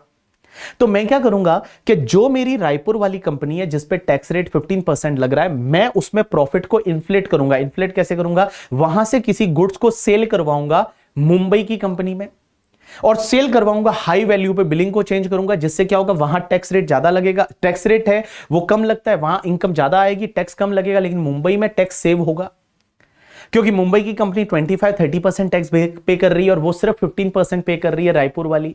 तो जब मैं ऐसा करूंगा तो मैं उसका प्रॉफिट ज्यादा बताऊंगा। यहां पे लॉ मेकर्स ने एक पावर दे रखा है एओ को under section 115 BAB sub section 6, और उसमें एओ देखेगा कि आपका प्रॉफिट कितना है। अगर नॉर्मल प्रॉफिट है तो नॉर्मल प्रॉफिट पे 15% टैक्स लगेगा, लेकिन जो सुपर प्रॉफिट हुआ, एक्सेस प्रॉफिट हुआ, तो उस पे जो है वो 30% की रेट से एओ टैक्स लगाएगा, प्लस 10% प्लस 4%। और यहां पे बेटा अगर वो ट्रांजैक्शन है इंटर कंपनीज के बीच में वो 20 करोड़ से ज्यादा है तो वहां पे आपका ट्रांसफर प्राइसिंग प्रोविजन भी लग जाएगा। यू गॉट माई पॉइंट और नॉट? यस। अब एक और चीज समझना, अगर आप 115 BAB लेते हो तो आपको मैट नहीं लगेगा। अब एक बात बताओ, मैट नहीं लगेगा तो मैट क्रेडिट आएगा ही नहीं, क्योंकि अभी मैं आपको बताऊंगा 115 BAB का आपको बेनिफिट लेना है ना, तो पहले साल में, मतलब जब ये कंपनी अपना पहला रिटर्न फाइल करेगी, पहले रिटर्न फाइल करने से पहले पहले उसको ये ऑप्शन एक्सरसाइज करना पड़ेगा। तो जब पहले ही साल से आप 115 BAB ले रहे हो तो ऑब्वियसली चीज है कि आपका कोई भी मैट क्रेडिट वगैरह आएगा ही नहीं।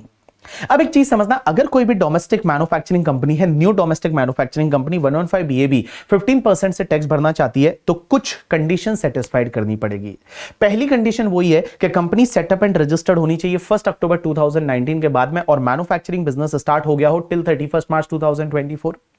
दूसरी कंडीशन है कि ये कंपनी न्यू होनी चाहिए, ये कंपनी जो है वो स्प्लिट अप या रिकंस्ट्रक्शन से नहीं बनाई हो, न्यू कंपनी होनी चाहिए, नया बिजनेस होना चाहिए। तीसरी कंडीशन यह है कि यह कंपनी जो भी प्लांट एंड मशीनरी लाएगी ना, वो प्लांट एंड मशीनरी न्यू होनी चाहिए।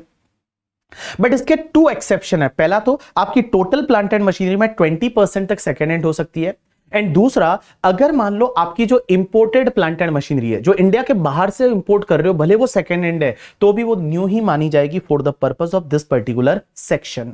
तो मैंने क्या बोला, देखो 3 कंडीशन। पहली कंडीशन, न्यू कंपनी होनी चाहिए, setup and registered on or after 1 October 2019, business should be commence till 31 March 2024। Second condition, it should be a new business, it should not be split up or reconstruction of existing business. Third condition, plant and machinery should be new, but 20% can be second hand or imported plant and machinery will be treated as new only for the purpose of this section. अब एक और चीज समझना, law बोलता है कि ये कोई भी ऐसी बिल्डिंग यूज नहीं करेंगे जो पहले एज अ होटल या कन्वेंशन सेंटर यूज हो चुकी है। मींस पहले क्या होता था, एक सेक्शन हुआ करती थी ATIE करके, और ATIE में डिडक्शन मिलता था होटल और कन्वेंशन सेंटर को, ठीक है। तो वो वाली होटल या कन्वेंशन सेंटर वाली बिल्डिंग ये अपने बिजनेस में यूज नहीं करेंगे। पांचवी कंडीशन ये है कि कंपनी जो है ना वो क्या करेगी, मैन्युफैक्चरिंग बिजनेस में एंगेज होनी चाहिए, और मैन्युफैक्चरिंग से साथ साथ में वो बिजनेस से रिलेटेड अगर कोई रिसर्च कर रहे हैं तो चलेगा। मींस मैन्युफैक्चरिंग बिजनेस है, उसके प्रोडक्ट से रिलेटेड कोई रिसर्च कर रहे हैं, या फिर जो गुड्स मैन्युफैक्चर कर रहे हैं उसका डिस्ट्रीब्यूशन कर रहे हैं, वही बिजनेस होना चाहिए। मींस कुल मिला के वो मैन्युफैक्चरिंग बिजनेस में होने चाहिए, किसी भी नॉन मैन्युफैक्चरिंग बिजनेस में नहीं होने चाहिए। मैन्युफैक्चरिंग बिजनेस में वो कंपनी होनी चाहिए। लेकिन एक चीज समझना, कुछ बिजनेस ऐसे हैं जो मैन्युफैक्चरिंग नहीं माने जाएंगे। नेगेटिव लिस्ट दे रखी है, कौन से बिजनेस मैन्युफैक्चरिंग नहीं माने जाएंगे। इन्होंने बोला कंप्यूटर सॉफ्टवेयर अगर आप बनाते हो, ये मैन्युफैक्चरिंग नहीं है। Computer software is not a manufacturing, mining business is not a manufacturing. अगर आप मार्बल ब्लॉक्स को छोटे छोटे स्लैब्स में काटते हो, ये मैन्युफैक्चरिंग बिजनेस नहीं है। अगर आप गैस को सिलेंडर में भरते हो, बोटलिंग करते हो, ये मैन्युफैक्चरिंग नहीं है। अगर आप प्रिंटिंग और बुक्स की प्रिंटिंग करते हो या मूवी बनाते हो, ये मैन्युफैक्चरिंग नहीं है। या कोई भी अदर नोटिफाइड बिजनेस अगर और भी वो नोटिफाई करते हो तो वो मैन्युफैक्चरिंग नहीं है। तो देखो, पहली कंडीशन मैंने क्या बोली, कंपनी जो है मैन्युफैक्चरिंग बिजनेस में होनी चाहिए। मैन्युफैक्चरिंग बिजनेस उससे रिलेटेड रिसर्च कर रही है, चलेगा। वो प्रोडक्ट को डिस्ट्रीब्यूट कर रही है, चलेगा। लेकिन कुछ बिजनेस मैन्युफैक्चरिंग नहीं है। कौन कौन से, computer software development is not a manufacturing, mining, conversion of block into the slabs is not a manufacturing, bottling of gas into the cylinder या प्रिंटिंग ऑफ बुक्स और production of movies not a manufacturing. लेकिन एक चीज ध्यान रखना, अगर मान लो कोई भी कंपनी ऐसी है जो पावर जनरेशन बिजनेस में है, मींस इलेक्ट्रिसिटी जनरेट कर रही है, वो मैन्युफैक्चरिंग माना जाएगा। इलेक्ट्रिसिटी जनरेट कर रही है, वो electricity generation business will be treated as the manufacturing.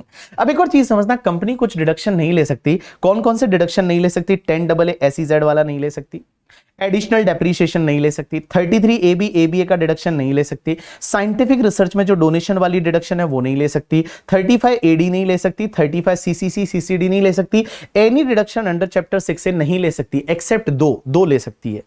कौन कौन से? एक तो ATJJAA एंड ATM। ATJJAA मतलब जा मत आ, और ATM जो है वो इंटर कॉर्पोरेट डिविडेंड है, वो डिडक्शन कंपनी ले सकती है, उसको छोड़ के कोई भी अदर डिडक्शन नहीं ले सकती।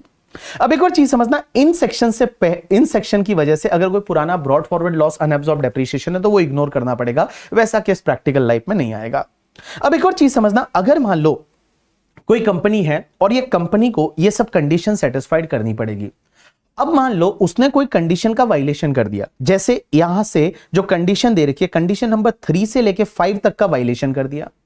3 से 5 तक का वायलेशन कर दिया, means plant and machinery second hand 20% से ज्यादा हो गई, या उसने कोई ऐसी बिल्डिंग यूज कर दी जो होटल या कन्वेंशन सेंटर थी, या उसका बिजनेस मैन्युफैक्चरिंग नहीं रहा, तो उस पर्टिकुलर केस में वो कंपनी 115 बेब से बाहर आ जाएगी, और वो कंपनी चाहे तो 115 BAA जो है 22% वाला है, उसका बेनिफिट लेना चाहे तो वो कंपनी ले सकती है।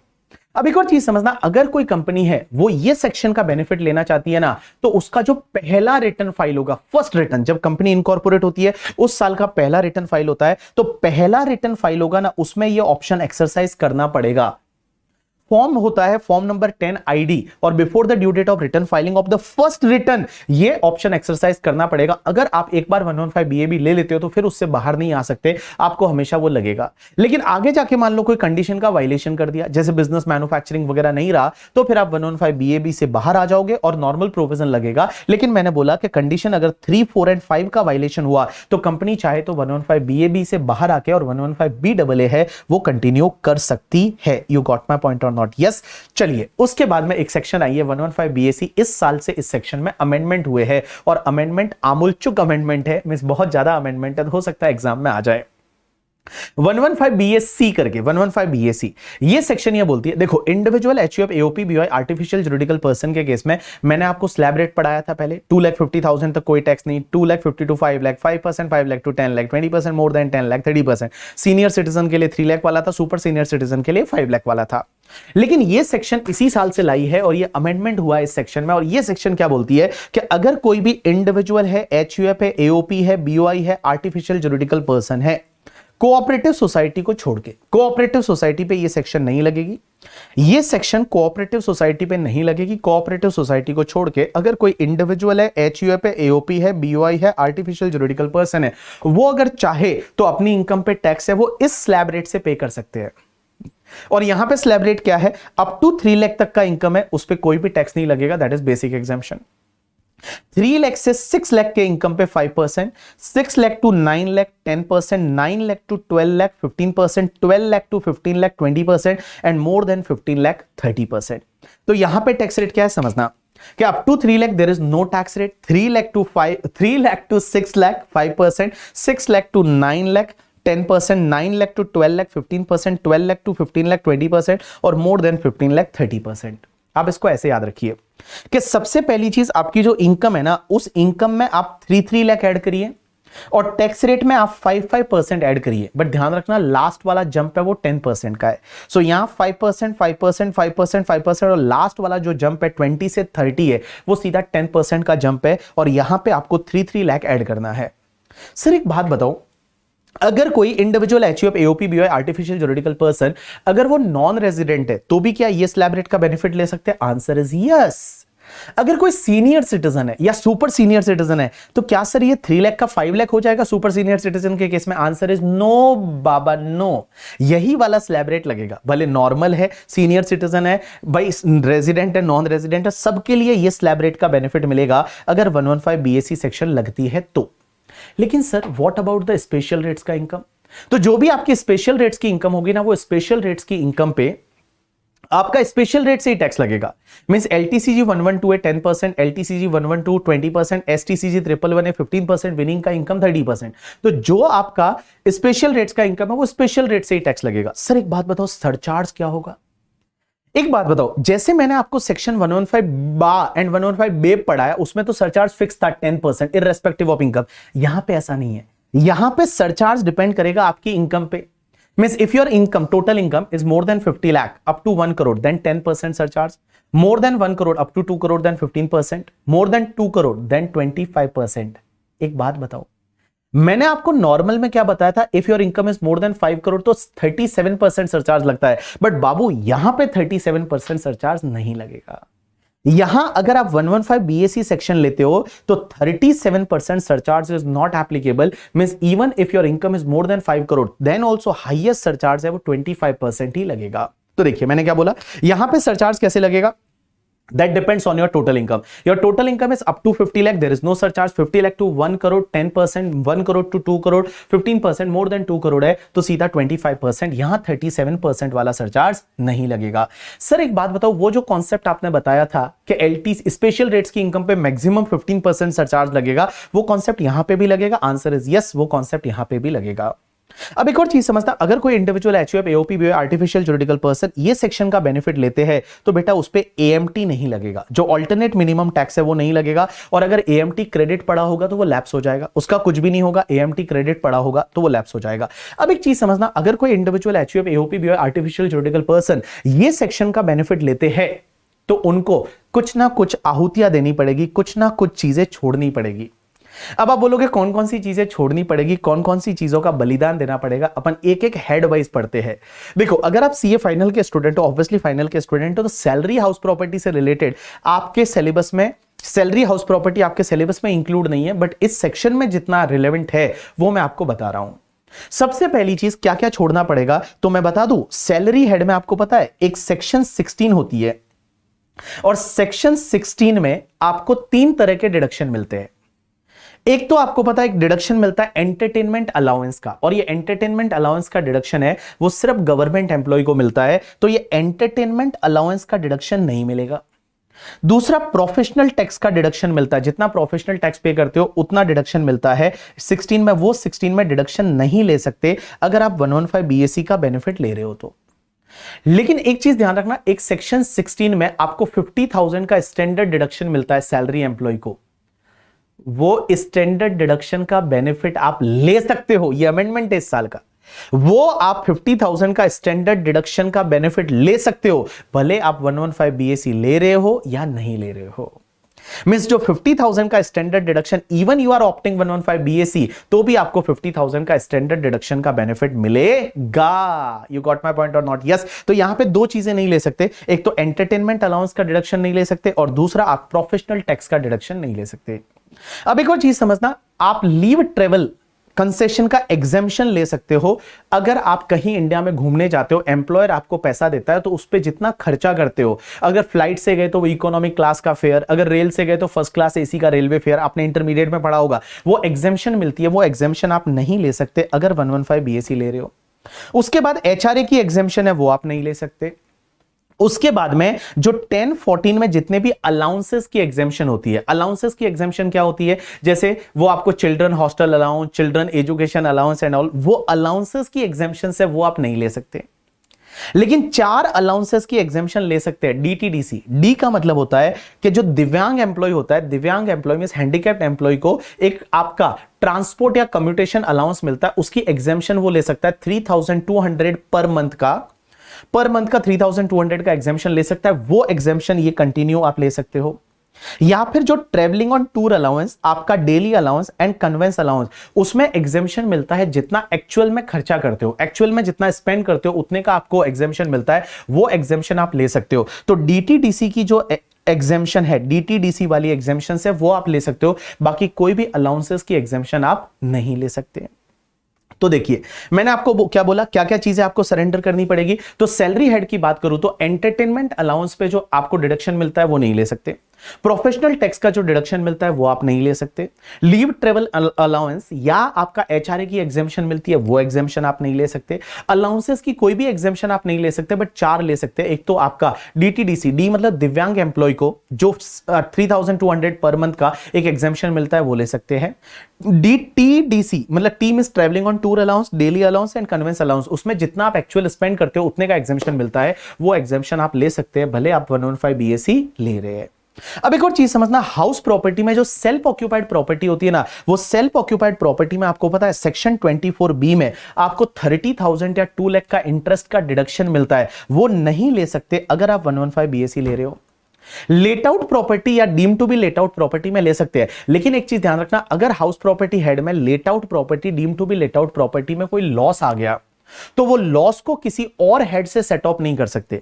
नॉर्मली क्या होता है, हाउस प्रॉपर्टी का जो लॉस होता है उसको दूसरे हेड से सेट ऑफ कर सकते हैं अप टू 2 लाख, बट अगर आप 115 बीएसी लेते हो तो बेटा हाउस प्रॉपर्टी हेड का जो लॉस है वो किसी और हेड से सेट ऑफ नहीं होगा, उसको फिर आपको कैरी फॉरवर्ड करना पड़ेगा for the next 8 assessment year. उसके बाद में पीजीपीपी की अगर मैं बात करूं तो आपको 10 AA का डिडक्शन एसईजेड वाला नहीं मिलेगा, एडिशनल डेप्रिसिएशन नहीं मिलेगा, 33 AB ABA नहीं मिलेगा, साइंटिफिक रिसर्च में जो डोनेशन वाली डिडक्शन है वो आपको नहीं मिलेगी, 35 AD नहीं मिलेगा, 35 CCC जो है एग्रीकल्चर एक्सटेंशन प्रोजेक्ट वाला वो नहीं मिलेगा। उसके बाद अदर सोर्सेज की बात करूं तो अदर सोर्सेज में जब भी आपको माइनर की इनकम को पेरेंट्स के हाथ में ऐड करते हो ना, तो पेरेंट्स को या एक एग्जेम्पशन मिलता है 1032 का, कितना 1500 पर एनम पर चाइल्ड, मैक्सिमम अनलिमिटेड चाइल्ड का। तो जो माइनर की इनकम पेरेंट्स के हाथ में ऐड होती है वहां 1500 का एग्जेम्पशन मिलता है, वो नहीं मिलेगा। एमपी एमएलए एमएलसी जो होते हैं उनको क्या होता है, daily allowance and constituency allowance है वो एग्जेम्प्ट होता है, वो एग्जेम्पशन का बेनिफिट नहीं मिलेगा। गाइज अंडर चैप्टर 6 के कोई भी डिडक्शन नहीं मिलेंगे, एटीसी एटीडी एटीजी कुछ भी नहीं मिलेगा, कोई भी डिडक्शन अंडर चैप्टर 6 के आप नहीं ले सकते। लेकिन बेटा यहां पे 4 डिडक्शन ले सकते हो, एक तो 80 डबल जे डबल ए ले सकते हो, 80 डबल जे डबल ए जहां मत आ न्यू एम्प्लॉय रिक्रूट करते हो वो वाला 30% वाला। उसके बाद में 80LA ले सकते हो, 80LA क्या होता है, IFSC में लोकेटेड अगर आपका यूनिट है अहमदाबाद गुजरात के पास गांधीनगर में तो 10 इयर्स तक टैक्स नहीं लगता, वो ले सकते हो। और 80 CCD2 एंड 80 CCH2 का डिडक्शन ले सकते हो। 80 CCD2 क्या होता है, बहुत बार एम्प्लॉयर है वो एम्प्लॉय के लिए न्यू पेंशन स्कीम ट्रस्ट में पैसा डालता है। जो न्यू पेंशन स्कीम होता है या जिसको सेंट्रल गवर्नमेंट पेंशन स्कीम बोलते हैं, उसमें जब एम्प्लॉयर पैसा डालता है तो एम्प्लॉय उसका डिडक्शन ले सकता है, कितना, जितना एम्प्लॉयर ने कंट्रीब्यूशन किया, या 10% of the salary which ever is lower, but यहां 10% की जगह 14% हो जाता है स्टेट गवर्नमेंट और सेंट्रल गवर्नमेंट एम्प्लॉय के केस में, तो वो 80 CCD2 का डिडक्शन है वो एम्प्लॉय ले सकता है।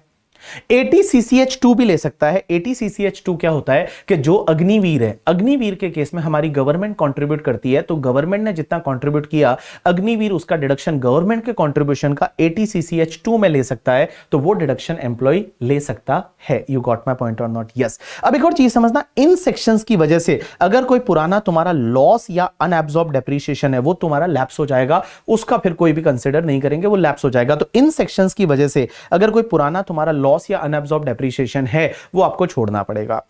लेकिन एक यहां पे अमेंडमेंट है जो आपको ध्यान देना है कि अगर मान लो 115 बीएसी आप पहली बार ले रहे हो इस साल में, अगर आप पहली बार 115 बीएसी असेसमेंट ईयर 24-25 इसी साल में ले रहे हो और तुम्हारा पुराना आपका बिजनेस है पहली चीज, और अगर आपका पुराना अनएब्सॉर्ब डेप्रिसिएशन है और उस अनएब्सॉर्ब डेप्रिसिएशन में अगर एडिशनल डेप्रिसिएशन है, तो एडिशनल डेप्रिसिएशन को इस साल आप सेट ऑफ तो नहीं कर सकते, बट वो एडिशनल डेप्रिसिएशन जो पुराना वाला है और पहली बार इस सेक्शन को अगर आपने इसी साल लिया है, तो 1/4/2023 का जो ओपनिंग WDV रहेगा आपके ब्लॉक का उसमें ऐड करने को मिलेगा।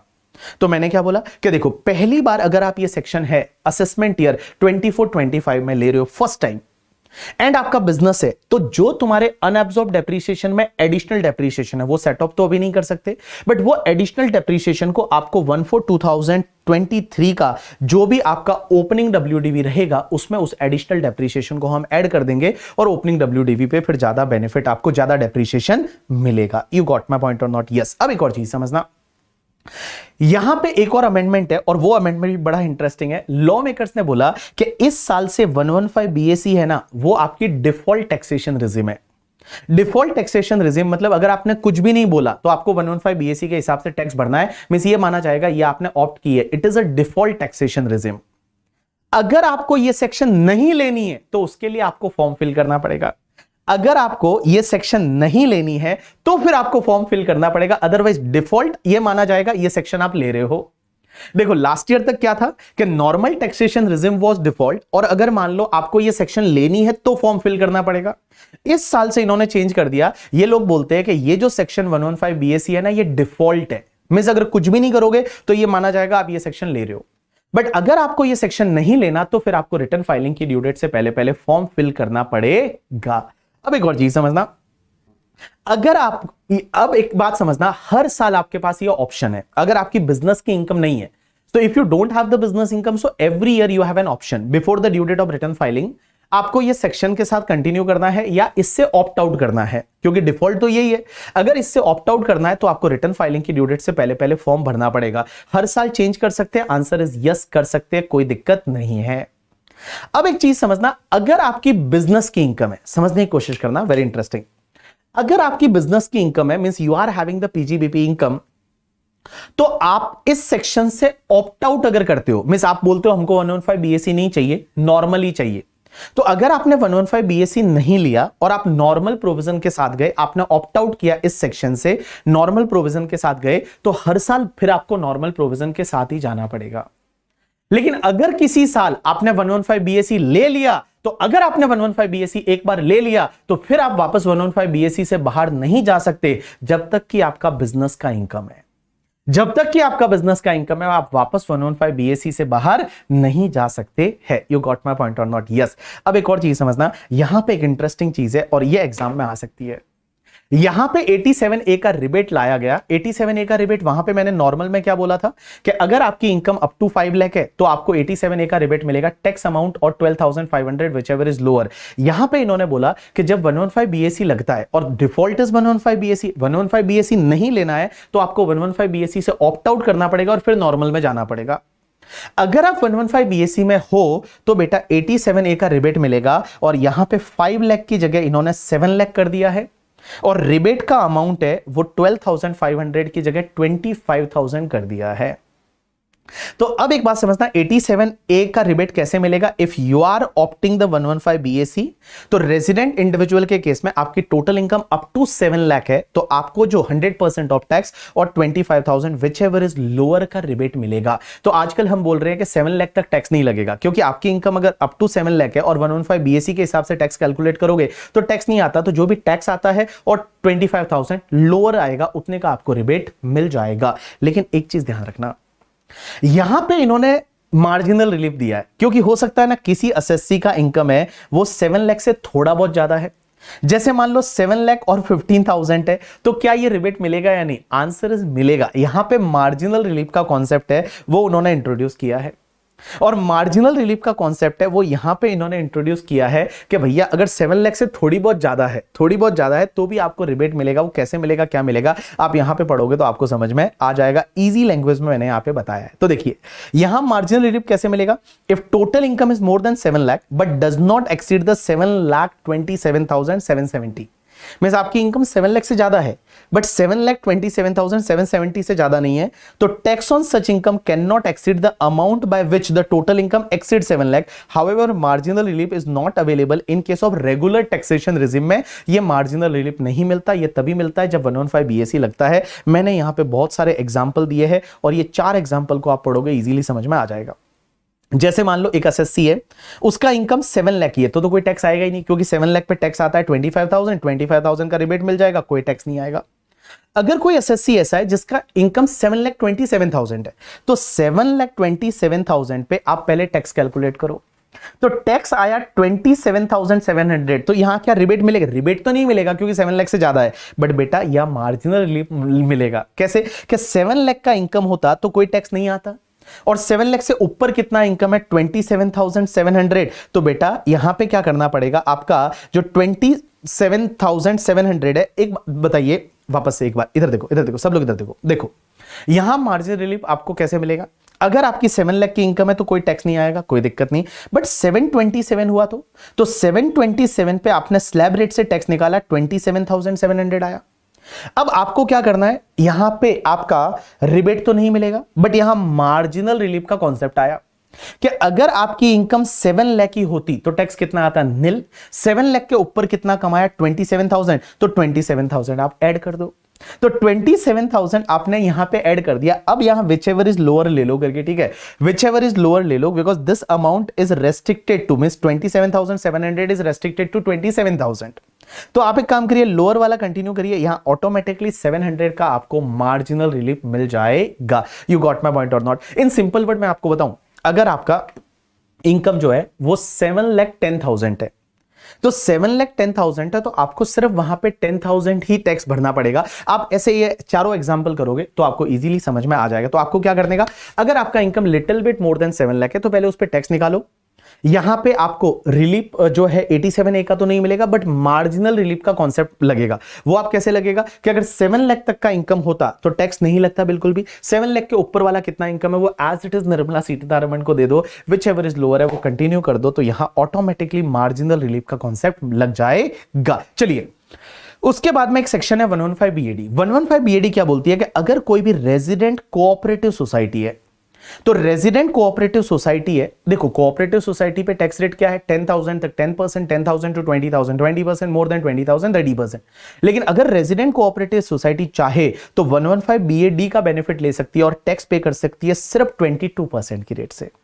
सिर्फ 22% की रेट से टैक्स पे कर सकती है, ओनली 22% की रेट। एक बात बताऊं, बाकी इनकम पे भी 22%, और एक बात बताओ 22% में प्लस आपको ऐड करना है 10% surcharge always, health and education cess 4% always. एक बात बताऊं, this 115 BAD section is exactly replica of 115 BAA. 115 BAA जो था वो डोमेस्टिक कंपनी के लिए था 22% टैक्स रेट। ये बीएडी है, ये रेजिडेंट कोऑपरेटिव सोसाइटी के लिए है। अगर सोसाइटी चाहे तो यहां पे 115 बीएडी में 22% से टैक्स पे कर सकती है instead of that 3 slab rate. Means 10%, 20%, 30% उसको छोड़ के 22% से टैक्स पे कर सकती है। बाकी जितने भी पॉइंट है वो सेम 115 बीएए में पढ़े थे वैसे के वैसे बीएडी में। एक सेक्शन और डाली इसी साल से, दैट इज 115 बीएई। और एक चीज समझना, 115 बीएई ये बोलती है कि अगर कोई न्यू मैन्युफैक्चरिंग कंपनी है, सॉरी कोऑपरेटिव सोसाइटी है, न्यू मैन्युफैक्चरिंग कोऑपरेटिव सोसाइटी है, तो वो टैक्स पे कर सकती है कौन सी रेट से पता है? सिर्फ 15% की रेट से, ओनली 15% की रेट से। बट यहां पे कंडीशन है कि पहली कंडीशन वो cooperative society setup and registered होनी चाहिए 1 अप्रैल 2023 के बाद में, और उसने मैन्युफैक्चरिंग बिजनेस स्टार्ट कर लिया है टिल 31 मार्च 2024 के बाद में। 24 से पहले सॉरी, मैंने क्या बोला? Manufacturing resident cooperative society setup and registered होनी चाहिए ऑन और आफ्टर 1 अप्रैल 2023, और उसने मैन्युफैक्चरिंग बिजनेस कमेंस कर लिया है टिल 31 मार्च 2024 तक। और यहां पे टैक्स रेट है वो 15% है। मैं बताऊं बाकी जितनी भी चीजें हैं ना वो सेम वैसी की वैसी जो 115 बीएबी में पड़ी थी। तो कुल मिला के मैंने क्या बोला था, 115 बेब जो सेक्शन था वो डोमेस्टिक कंपनी पे मैन्युफैक्चरिंग बिजनेस है तो 15%, सेम ऐसा कैसा अगर न्यू मैन्युफैक्चरिंग कोऑपरेटिव सोसाइटी है तो उस पे 15%। बाकी सब कंडीशन वैसी की वैसी है जैसा हमने 115 बीएबी में पढ़ा था।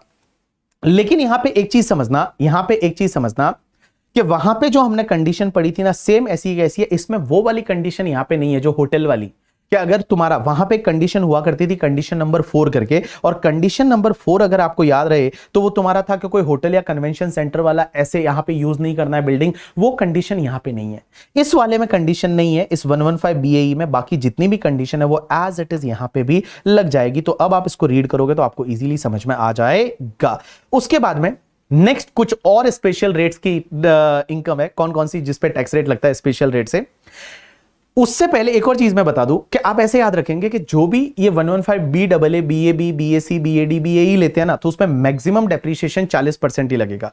मैक्सिमम डेप्रीशिएशन है वो मैक्सिमम डेप्रीशिएशन आपको 40% ही लगेगा, और मैट एएमटी है वो एप्लीकेबल नहीं होगा। मैट एएमटी है वो एप्लीकेबल नहीं होगा। अब एक चीज समझना कि जो भी आपकी विनिंग की इनकम होती है, लॉटरी, क्रॉसवर्ड पजल्स, रेसेस और कार्ड गेम वगैरह है, उस पर टैक्स रेट है वो आपको 30% की रेट से लगता है। एक और चीज समझना, 115 बीएई करके सेक्शन है वो ये बोलती है कि जो सेक्शन 68 से 69D जैसे कैश क्रेडिट है, या मान लो अनएक्सप्लेन एक्सपेंडिचर, आपने खर्चा किया उसका एक्सप्लेनेशन ही नहीं दे पा रहे हो, तो उस पे टैक्स रेट है वो 60% से लगता है, surcharge 25%, health and education cess 4%, means effective tax rate वो 78% की रहेगी। अब एक और चीज समझना, एक और सेक्शन 115 बीबीएफ 115 बीबीएफ ये बोलती है कि अगर मान लो आपने कोई पेटेंट इंडिया में डेवलप किया, पेटेंट इंडिया में डेवलप करने का मतलब होता है कि पेटेंट, अगर आपने पेटेंट पे जो डेवलपमेंट का खर्चा है उसमें 75% एक्सपेंडिचर आपने इंडिया में इंकर किया है, और आप फर्स्ट टाइम इन्वेस्टर है और फर्स्ट टाइम इन्वेंटर है, एंड आप जो है वो अगर इंडिया के रेजिडेंट पर्सन है, इंडिया के क्या है, रेजिडेंट पर्सन है, तो बेटा रॉयल्टी की इनकम पे आपको सिर्फ 10% की रेट से टैक्स पे करना है। तो royalty on the patent is taxable only at the rate 10%। 10% की रेट से टैक्स पे करना पड़ेगा। आपने 75% और मोर डेवलपमेंट एक्सपेंडिचर है वो आपने इंडिया में किया है, डेवलपमेंट एक्सपेंडिचर आपने इंडिया में किया है, फर्स्ट और ट्रू इन्वेंटर है वो आप है, आप रेजिडेंट पर्सन है, सिर्फ 10% की रेट से टैक्स पे करिए।